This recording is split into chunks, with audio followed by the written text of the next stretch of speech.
Hey guys, how's it going? I'm back once again with a brand new video for you, and welcome to part 32, I think. Yep, 32 of our F1 2011 career mode playthrough. Sorry for a small delay in making this video. I've actually taken a bit of time off because it was my birthday. It was my birthday on Friday. I'm now officially 20 years old, and obviously I thought I'd take some time off to celebrate the occasion with some friends and family and just relax for a little bit. But I'm back now, and hopefully you'll enjoy this Japanese Grand Prix gameplay I get up for you. Don't worry, I will be talking more about gameplay in future episodes, but again, I'll be kind of beating on that drum a lot. I've done a lot over the course of this season, and that's pick out the flaws in F1 2011's career mode and some of the bad AI and things like that. I've mentioned that in previous, so I don't really need to talk about that for very long because I'd just be beating my own stick, really, like I've done in previous videos in the past. But I've got a cool video idea for this video, and for this one, this is a two-part series where I'm going to be playing teacher.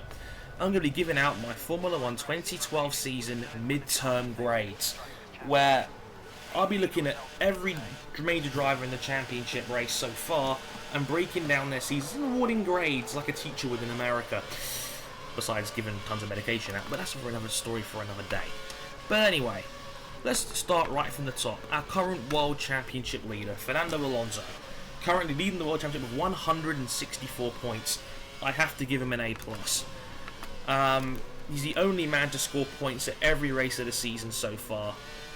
He's had 3 race wins in Malaysia, Valencia and Germany, 2 other podium finishes, like the 2nd place in Great Britain, and the 3rd place finish at Monaco, as well as his 9th place in Shanghai being his worst result. Yeah, his worst result is 9th. Remember, we were laughing at Ferrari earlier in the season for having a terrible car, but Fernando Alonso just has a knack for getting the best out of his cars, and that's why I think he's the pound for pound top driver in the sport right now. So that's why I have him number 1 in the Drivers' Championship and number 1 as a driver so far this season. I've got to give him an A+ for obvious reasons. You start moving down. By the way, I'm doing the first 9 of these this episode, and I think I might do another 9 for next race, because there's 18 drivers who've scored points so far in this championship. The bottom 6 obviously haven't, so it's kind of pointless me talking about them for a long period of time. But I'm doing the first 9 this episode. So number 2, Mark Webber. He's 2nd in the World Drivers' Championship with 124 points, 40 behind Alonso. I call him Mr. 4th place because he's had 5 4th place finishes this season, including 4 in the first 4 races: Australia, Malaysia, China, Bahrain, and then Valencia being the 5th. He's had 2 race wins on top of that in Great Britain and Monaco. To his credit, he's also scored points in 10 out of the 11 Grand Prix so far this season, with his worst finish being in 11th place at Catalonia. I'm not giving him an A+, I'm giving him an A for the reason of sometimes he just looked really unimpressive and boring while driving, but he's just been rock solid for most of the season. I just don't think he's had as many spectacular drives as Alonso has, when, for example, winning Valencia from 11th place on the grid and surprising everybody by winning in Malaysia, which nobody saw coming. But again, like his partner, which I'll get to in a minute, he's been rock solid so far this season. And Red Bull as a team are pretty much the only team right now that have 2 consistent high-level point scorers. So again, an A grade for Mark Webber. He's had an excellent year. He's in the title hunt again this year. Will this finally be the year for Mark? Who knows? We'll have to wait and see. Mark Webber leads this block where the next 4 drivers are separated by just 8 points. 2 points below Mark Webber on 122 in 3rd place is Sebastian Vettel. I'm giving Sebastian Vettel an A+. Why am I giving him an A+? Because he's an Anglophile. No, I'm kidding. But the real reason I'm giving him an A+ is because he's had more consistently higher place finishes than Webber has. Yes, he's had 5 4th places, but despite only 1 race win, 9 times out of 11, Sebastian Vettel has finished in the top 6. He's extremely lucky to have had an 11th place finish in Malaysia following a puncher, and the obvious Valencia retirement where he was probably going to win. He was dominating the race, dominating the entire field. He had 20 seconds in his pocket by the 1st round of pit stops. So clearly Sebastian Vettel was probably robbed of a race win for a mechanical breakdown at Valencia. Arguably, he could have had the second place finish in Germany too for that Button overtake, but I don't want to start a debate on this video about that.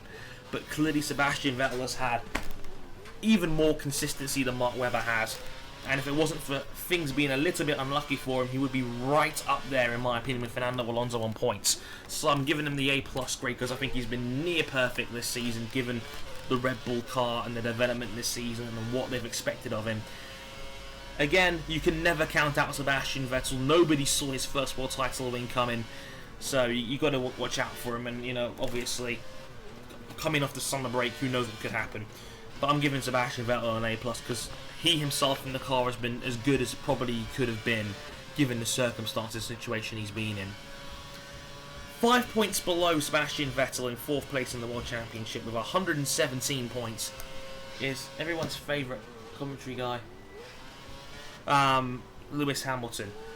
He's had 117 points, and I'm giving him a B+. Lewis Hamilton's been all over the place this season. He opened the season with 3 straight 3rd places in Australia, Malaysia, and in Bahrain. But then the car was pretty average. He had 2 back-to-back 8th places, then a 5th, then the Canada and Hungary wins later on in the year, mixed in with the Germany retirement, and then the unfortunate 19th place finish in Valencia. And again, insert the Maldonado debate here, but it's kind of, Hamilton has been like the story of McLaren this season. A team that on paper should be the best, but hasn't looked like it for good chunks of the season. So yeah, Hamilton fans, don't be mad at me, please. I know there's a lot of sensitive guys of you out there, so please don't hurt me about the B+ grade. I think that's pretty fair. You know, don't hurt me. Anyway, moving on. 1 point below Lewis Hamilton in 5th place on 116 is Kimi Raikonnen. The Iceman has cometh, and he's come back and he's looked very, very solid so far. I'm giving Kimi Raikonnen an A- grade. In my opinion, he gets the higher grade over Hamilton because he has the slightly weaker car. So I think his 116 points have been better earned than Hamilton's 117, in my honest opinion. He's the highest ranked driver on the board to have not won a Grand Prix so far, but he's had 3 second place finishes at Bahrain, Valencia and Hungary, as well as 2 third places in Catalonia and Germany. Only 1 less podium finish than championship leader Fernando Alonso, who has 6. Kimi clearly has showed he's got tremendous pace, and really, I think he's due a race win, maybe as early as 2 weeks' time at his favourite track, Spa. We'll have to wait and see, but he definitely is looking great right now. I think Kimi Raikkonen has slotted into the car very nicely indeed. He's driven very consistently and very well, and I think he's right up there with the chance if Lotus can just find that little bit more to start winning races. I mean, only 1 race Kimi Raikkonen has not finished in the top 10, and that was the 14th place in Shanghai when his tyres went down the wall. Every other race he's had has been point finishes. So Kimi Raikkonen definitely deserves an extremely high grade for what he's done with that car. I'll talk about his partner later down the line. In 6th in the World Championship, see, this is the point where there's a massive drop-off here from 5th to 6th. 5th place Kimi Raikkonen in the World Championship has 116 points. 6th place man Nico Rosberg for Mercedes has 77. So you're going down 41 points here to Nico Rosberg.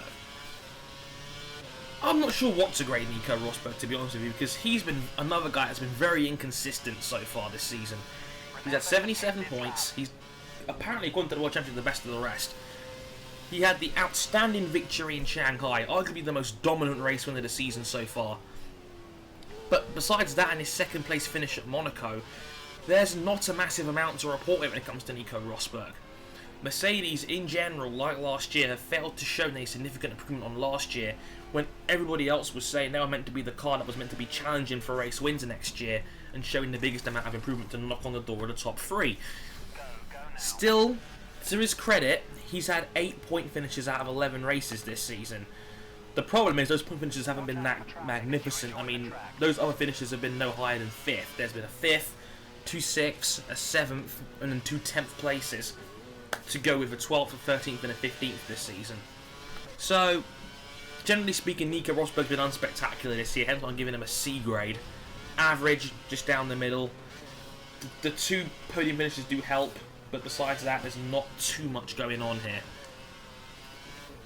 Now, the next two guys here are tied on 76 points. But McLaren man Jenson Button finishes up ahead on countback. Because he has a race win. Jenson Button on 76 points. Again, another guy who's pretty hard to grade because he has had some horrific performances as well as some very good ones. Obviously, he won the season opener in Australia. That seems like such a long time ago now, doesn't it? But he had that. He's had 2 second places in Shanghai and at Germany, bumped up from Sebastian Vettel's illegal overtake. Insert debate here. He's had some other solid points finishes, like a 6th place in Hungary, then the 8th in Valencia, the 10th in Great Britain, and the 9th in Catalonia. But then you've got a 14th, an 18th, and 2 16th places, which is a concern, especially when you see the race where Button was 14th, Hamilton was 3rd, the race where he was 18th in Bahrain, Hamilton was 8th, and the 16th places in Monaco and Canada where Button finished, Lewis Hamilton was 5th and he had the race win in Canada. So clearly it's not the car, or not. Maybe it's a bad setup or something like that. But clearly the car isn't the be all and end all of the issue here because Hamilton was doing very well in those races. So obviously that's a concern. That Jenson may just not have the top end pace. But then again, when McLaren got their car upgrades, they looked much better again. I mean, look at the last 2 races: a 2nd in Germany and then a 6th in Hungary, both solid points finishes. So it's kind of weird how to rate Jenson's season because he's just been so inconsistent across the board. So I'm giving him a C-. I think that's the fairest grade because he has got a race win. He has had 4 top 6 finishes. But you kind of think he probably should be doing better considering he was the number 2 guy in the World Championship last year. So who knows? He may not have been 2nd overall on points, but in my opinion, he was the number 2 guy in the World Championship last year behind Vettel. He was the only guy who was pushing him towards the end of last season. So I just find it weird that Button's been that inconsistent. Speaking of inconsistencies, Romain Grosjean. I see him here, he's got 76 points. His partner Kimi's on 116, he's 40 off his partner Kimi. And I can't help but think, if Romain Grosjean was a little bit luckier, he'd be right up there in the title race. Wouldn't you think? I mean, he was bumped off in Australia by Maldonado. He was bumped by Michael Schumacher in Malaysia, so he had 0 points after the first 2 races. In Monaco, he was in the middle of an unfortunate accident involving him, Schumacher, and what have you. So he was unlucky on that one too. And then he had the mechanical breakdown at Valencia, which cost him at least 18 points for coming in 2nd. So you can't help but think, if Grosjean was a little bit luckier and had 4 finishes there, he'd be right up there with the rest of the time race, because you look at the rest of his results. If you ignore the 18th in Germany, where I think he had a puncher, 6th place in China, 3rd place in Bahrain, 4th place at Catalonia, 2nd at Montreal, 6th place in Great Britain, and then a 3rd at Hungary. He'd be right up there with the rest of them if it wasn't for those 4 retirements. So I'm giving Romain Grosjean a B+ grade, because bottom line is you have to take something away for non-finishes. But he's been extremely unlucky in this race. Think about it. 6 times this year he's been in the top 6, 4 times in the top 4, and then 3 podium finishes. Grosjean, like Raikkonen, has easily got the potential to be a race-winning driver. I think Lewis just needs to have that one good weekend, and hopefully he'll be okay. So here's hoping that he's hoping that things will get better for him, because he deserves a race win. He's been excellent this season. Lotus as a number 2 guy. He could clearly be a number 1 guy on many other teams. It's just a shame he's got to be number 2 to Kimi Raikonnen, who's a world champion in his own right. Rounding off this episode is going to be Sergio Perez, who again, there's a big drop off here from 76 to Sergio Perez's 47. Sergio Perez, the reason I'm giving him as high a grade as I am, which is going to be a B, the reason I'm giving him a B is because he has shown great consistency in the midfield. He's had 2 unlucky retirements. One of them was a Maldonado bump at Great Britain, the other one was in Catalonia. But you see here, 8th in Australia, 2nd in Malaysia, a race where he could have won. if it was a little bit lucky and his team wasn't so conservative at the end. But then 11th, unlucky in Shanghai not to score, unlucky in Bahrain not to score, another 11th there, another 11th in Monaco, and again unlucky not to have scored. The great third place finish in Canada. You've got the 9th in Valencia, obviously you've got the GB retirement, then you've got the 6th place in Germany. Sergio Perez could clearly be another guy that, given the right car, could be right up there with the other guys in the title race. Obviously he's in a Sauber, which is somewhat limiting, but that car does have its plus points, like having great tyre wear and things like that, and that's what allowed Sergio Perez to fly up the field late on in races, and he's showing great consistency. Something that the top drivers need and obviously have if they want to win world championships. Watch this space. Sergio Perez could be a big star next year, and I think he's had a very good start to the season, all things considered. Also, yeah, so that's that really. I've done 9 so far. As I said before, 18 guys have scored points so far this season. So in part 2, probably for the next race, which is going to be in South Korea, I will cover Kamui Kobayashi, Pastor Maldonado, Michael Schumacher, Paul di Resta, Felipe Massa, Bruno Senna, Nico Hülkenberg, Jean-Eric Verne, and Daniel Ricciardo, positions 10 to 18.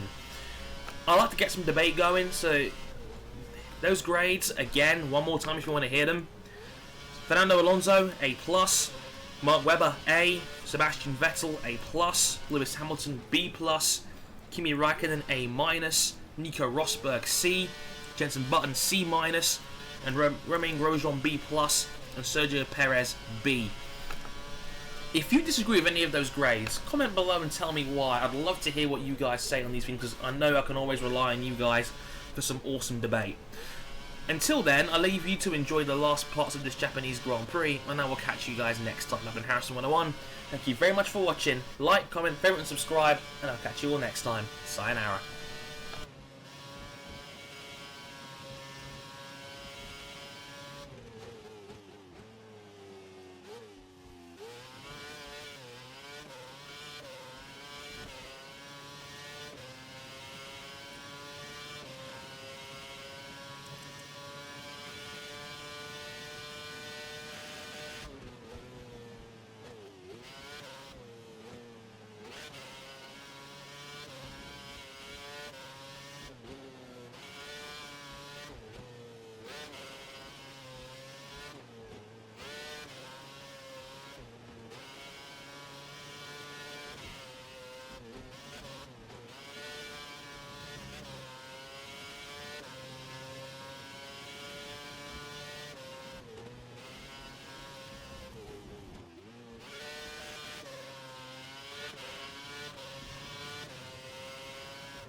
That's 2 points. Great job.